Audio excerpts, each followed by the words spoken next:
Hello everyone, कैसे हैं आप सभी लोग। और आशा करता हूं कि आप सभी लोग बढ़िया होंगे और अपनी पढ़ाई कंटिन्यू कर रहे होंगे। इसके जस्ट पहले के लेक्चर में तो जो है हमने हर एक वंश की जो महत्वपूर्ण जानकारी थी उसे इकट्ठा कर लिया था और हर एक वंश को हमने पूर्ण रूप से पढ़ लिया था। इसके शासक कौन कौन से थे वो भी पूर्ण रूप से पढ़ लिए थे। आज हम पढ़ने वाले हैं शिशुनाग वंश और नंद वंश के बारे में कि आखिर शिशुनाग वंश की स्थापना कैसे होती है और फिर उसके बाद नंद वंश कैसे आता है।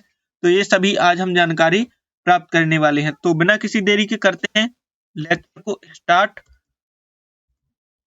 और बढ़ते हैं आगे। तो सबसे पहले हम समझते हैं कि शिशुनाग वंश की आखिर शिशुनाग वंश की स्थापना कैसे होती है। ठीक है, तो कल मैंने आपको पढ़ाया था कि जो शिशुनाग होते हैं, कौन, जो शिशुनाग होते हैं ये अमात्य रहते हैं किसके, नाग दशक के। अमात्य रहते हैं यह किसके, अमात्य यानी मंत्री। ठीक है, तो अमात्य रहते हैं यह नाग दशक के और यह नाग दशक की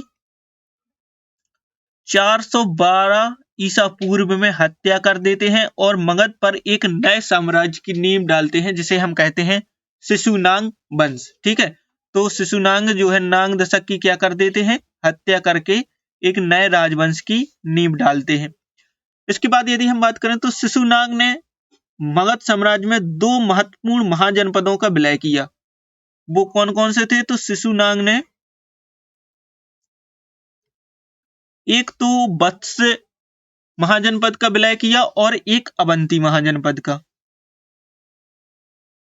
एक तो किया वत्स महाजनपद का विलय और एक किसका किया, अवंती महाजनपद का विलय मगध साम्राज्य में किया। देखिए यहां पर ये आपका मगध साम्राज्य आ गया इतना बड़ा, क्योंकि इसमें कौशल, काशी, अंग ये सभी पहले ही आ चुके थे। ठीक है, फिर यहाँ पर था वत्स, तो ये वत्स का भी विलय हो गया और इसी के जस्ट नीचे था अवंती, तो इसका भी विलय किसमें हो गया, मगध साम्राज्य में हो गया। अब मगध साम्राज्य तो जो है बहुत बड़ा क्षेत्र हो चुका था।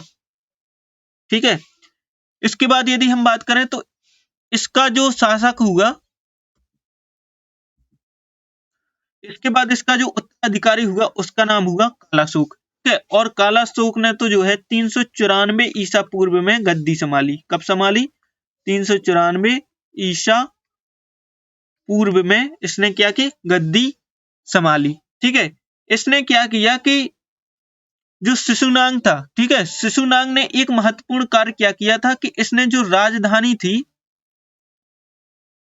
यह राजधानी पाटलिपुत्र से कहां ले गया था, वैशाली ले गया था। कहां ले गया था, पाटलिपुत्र से वैशाली, मतलब इसने वैशाली को अपनी नई राजधानी बनाया। लेकिन इसका जो पुत्र था जिसका नाम था क्या, कालाशोक। ठीक है, क्या नाम था उसका, कालाशोक। तो यह जो राजधानी है यह पुनः वैशाली से कहां ले आया था, पाटलिपुत्र ले आया था। वैशाली से कहां ले आया था, पाटलिपुत्र ले आया था। ठीक है, इसके बाद यदि हम बात करें तो इसके समय में ही द्वितीय बौद्ध संगति हुई। क्या हुई इसके समय में, तो इसके समय में ही द्वितीय बौद्ध संगति हुई।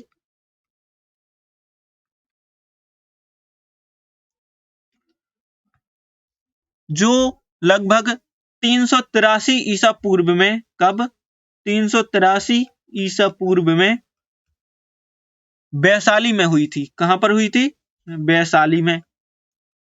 और इसकी जो अध्यक्षता की थी वो की थी किसने, सावाकामी ने। तो इसके जो अध्यक्ष थे वो थे सावाकामी। ठीक है, तो इसके समय में ही द्वितीय बौद्ध संगति हुई थी।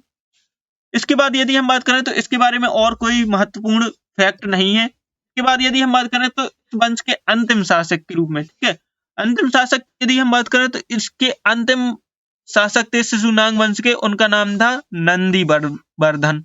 क्या नाम था, नंदी वर्धन। और नंदी वर्धन की हत्या करेंगे कौन, नंदी वर्धन की हत्या करेंगे महापद्म नंद। हत्या करेंगे ये महापद्म नंद और मगध साम्राज्य पर एक नए राजवंश नंद वंश की स्थापना करेंगे। तो महापद्म नंद इनकी हत्या करेंगे। तो इस प्रकार जो है हमारा शिशुनाग वंश यहाँ पर समाप्त हो जाता है। ठीक है, इसके बाद यदि हम बात करें अगले वंश के बारे में, तो जो अगला वंश है वो है हमारा नंद वंश, जिसकी स्थापना महापद्म नंद के द्वारा की गई थी। ठीक है, यदि हम बात करें नंद वंश की, तो इसका यदि हम समय या टाइम पीरियड की बात करें तो यह लगभग 344 ईसा पूर्व से लगभग 324 ईसा पूर्व तक चला। ठीक है, यदि हम बात करें किसकी सबसे पहले, तो सबसे पहले यदि हम बात करें महापद्म नंद की, तो महापद्म नंद जो है वो गद्दी पर लगभग 344 ईसा पूर्व के आसपास बैठा। कब बैठा? 344 ईसा पूर्व के आसपास बैठा। ठीक है, यदि हम बात करें तो महापद्म नंद ने अनेकों उपाधियां धारण की। इनकी मतलब हमें अनेक उपाधियां देखने के लिए मिलती हैं। जैसे उपाधियां कौन कौन सी थी तो वो हम देख लेते हैं। तो उपाधियों की यदि बात करें तो सबसे पहले सर्वोशस्त्र संहारक, सर्वोशस्त्र संहारक ये इनकी उपाधि थी। ठीक है, इसका मतलब होता है सभी क्षत्रियों का नाश करने वाला, सभी क्षत्रियों का नाश करने वाला। ठीक है, फिर इसके अलावा हमें इनकी कुछ अन्य उपाधियां भी मिलती हैं, जैसे अपरो परशुराम। क्या मिलती है? अपरो परशुराम, मतलब ये अपने आप को भगवान परशुराम का अवतार मानते थे। ठीक है, तो भगवान परशुराम का अवतार। ठीक है, इसके बाद यदि हम बात करें तो इन्होंने एक उपाधि एक राट की धारण की। ठीक है, एक राट की, और एक राट का मतलब होता है जिसने सभी दिशाएं जीत ली हों, सभी दिशाएं जीत ली हों। और इसके बाद इन्होंने एक उपाधि और धारण की जिसे कहते हैं हम लोग एक छत्र। और एक छत्र का मतलब होता है कि सार्वभौम, यानी जो हर जगह व्याप्त है। क्या? सार्वभौम, जो हर जगह व्याप्त है। तो इतनी उपाधि इन्होंने धारण की। इसके बाद यदि हम आगे चलें तो देखिए, अब हम देख लेते हैं कि देखिए जो मगध का साम्राज्य था वह बहुत ही बड़ा हो चुका था और इसमें अनेक महाजनपद मिल चुके थे। तो यदि हम बात करें मगध के साम्राज्य की, तो मगध साम्राज्य में देखिए कौन कौन से महाजनपद मिल चुके थे महापद्म नंद के समय तक, क्योंकि इन्होंने एक राट की उपाधि धारण की। और एक राट की जब इन्होंने उपाधि धारण की तो इन्होंने सभी दिशाओं को जीत लिया था। तो इस कारण से मगध जो साम्राज्य था वह काफी बड़ा हो चुका था और इसमें अनेक जो है महाजनपद मिल चुके थे। तो यदि हम बात करें तो मगध महाजनपद में मल्ल, कुरु, चेदी, पांचाल,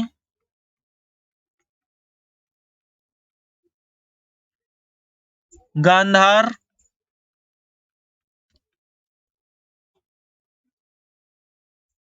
अस्मक,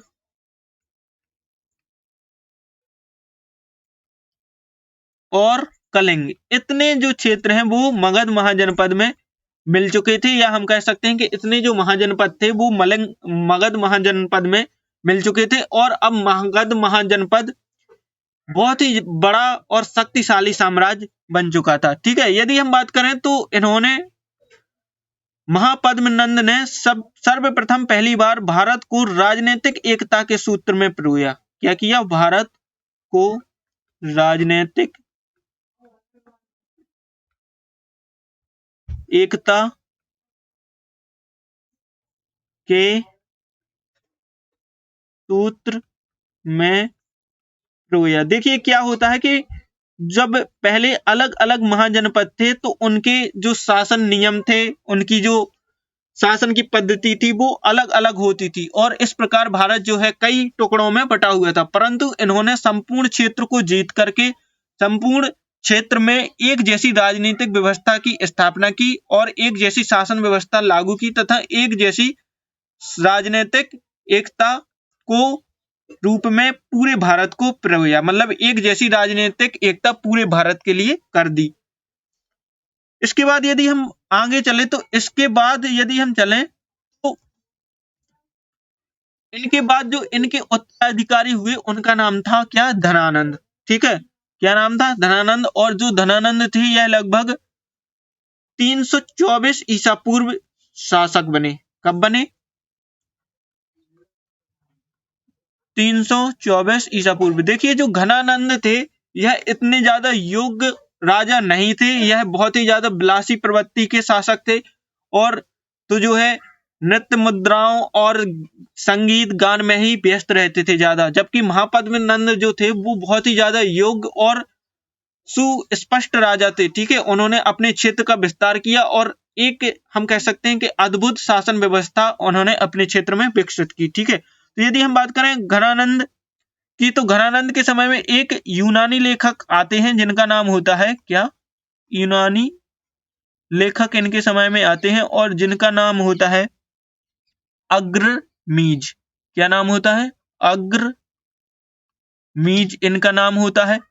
इसके बाद यदि हम बात करें तो आपने घनानंद के समय में एक कहानी सुनी होगी, यदि आपने सीरियल वगैरह में देखा होगा तो आपने एक कहानी होगी सुनी होगी कि जो चाणक्य होते हैं, चाणक्य जो होते हैं ये घनानंद के दरबार में जाते हैं। ठीक है, और घनानंद चूंकि एक प्रकार का विलासी राजा था और जो है वो कुछ ज्यादा काम नहीं करता था, अपने राज्य की जनता पर अत्याचार करता था, तो जो चाणक्य होते हैं वो जाते हैं घनानंद के पास और कहते हैं कि महाराज आपके पास मतलब आपके राज्य पर यूनानी आक्रमण होने वाले हैं, क्योंकि जो मगध साम्राज्य था यदि हम बात करें तो देखिए इस क्षेत्र में पूरे में यहाँ तक भारत के इस वाले क्षेत्र में मगध साम्राज्य विकसित हो गया था और यहाँ अफगानिस्तान तक क्षेत्र तक, तो यहाँ से तो जो है यूनानी आक्रमण मगध साम्राज्य पर होते थे। ठीक है, कहां से, यहाँ से भारत के उत्तर पश्चिम हिस्से से, यानी वर्तमान समय के पाकिस्तान वाले एरिया और अफगानिस्तान वाले एरिया से।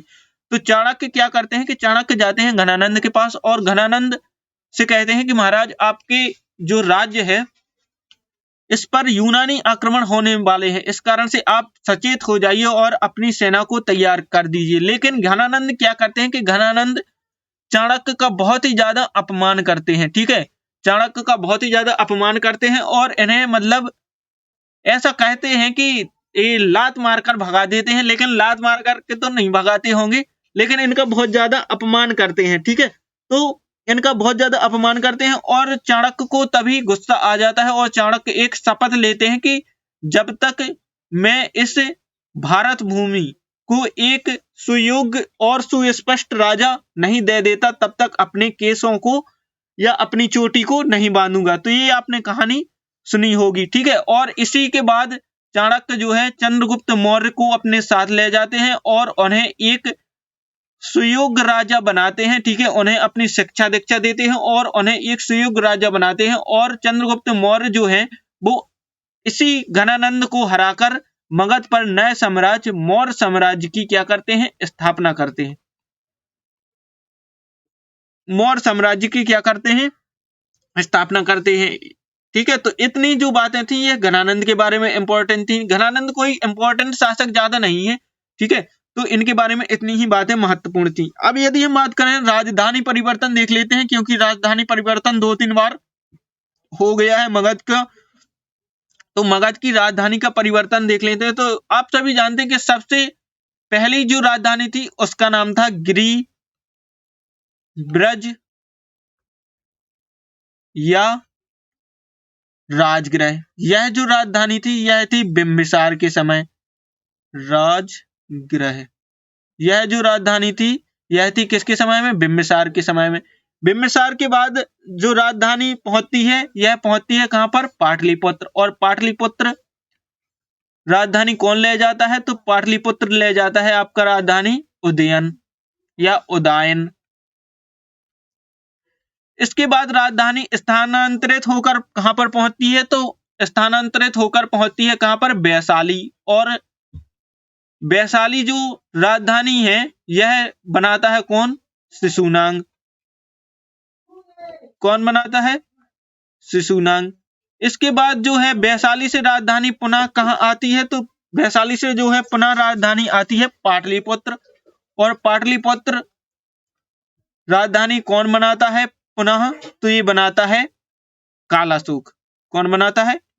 कालाशोक। तो इतनी जो है मगध की राजधानी का परिवर्तन होता है। ठीक है, यहां पर अब हमारा जो है हमने शिशुनाग वंश और नंद वंश को समाप्त कर दिया था। देखिए ये जो वंश है ये बहुत ही ज्यादा छोटे छोटे वंश हैं, इनमें कुछ ज्यादा महत्वपूर्ण है नहीं है। इसके बाद हम पढ़ने वाले हैं विदेशी आक्रमण, क्योंकि अब यूनानियों के आक्रमण तो जो है भारत पर होने लगे थे, तो इसका बाद हम विदेशी आक्रमण को पढ़ेंगे। ठीक है, और उसके बाद हम तो जो है धार्मिक आंदोलन पढ़ लेंगे, जैसे जैन धर्म हुआ और बौद्ध धर्म हुआ। ठीक है, फिर उसके बाद हम चलेंगे किस पर? मौर्य वंश पर। किस पर चलेंगे उसके बाद? तो उसके बाद हम चलेंगे मौर्य वंश पर। यदि आपको हमारी वीडियो अच्छी लग रही है तो प्लीज इस वीडियो को शेयर कर दीजिए, जिससे यह जानकारी जो है वो ज्यादा से ज्यादा लोगों तक पहुंच सके। और यदि आपने हमारे चैनल को अभी तक सब्सक्राइब नहीं किया है तो सोबर्टी क्लासेस को जरूर सब्सक्राइब करें, साथ ही साथ बेल आइकन को जरूर दबाएं, जिससे आपको आने वाली वीडियो का नोटिफिकेशन मिलता रहे। ठीक है, और यह जो जानकारी है वो ज्यादा से ज्यादा लोगों तक शेयर कीजिए, हमारी वीडियो को लाइक कीजिए, कमेंट में बताइए कि आपको वीडियो कैसी लग रही है, और आपकी यदि तैयारी में ये कुछ भी सहायता कर रही हैं तो कमेंट में जरूर लिखिए, और साथ ही साथ हमारे चैनल को जरूर सब्सक्राइब कीजिए। जय हिंद, जय भारत।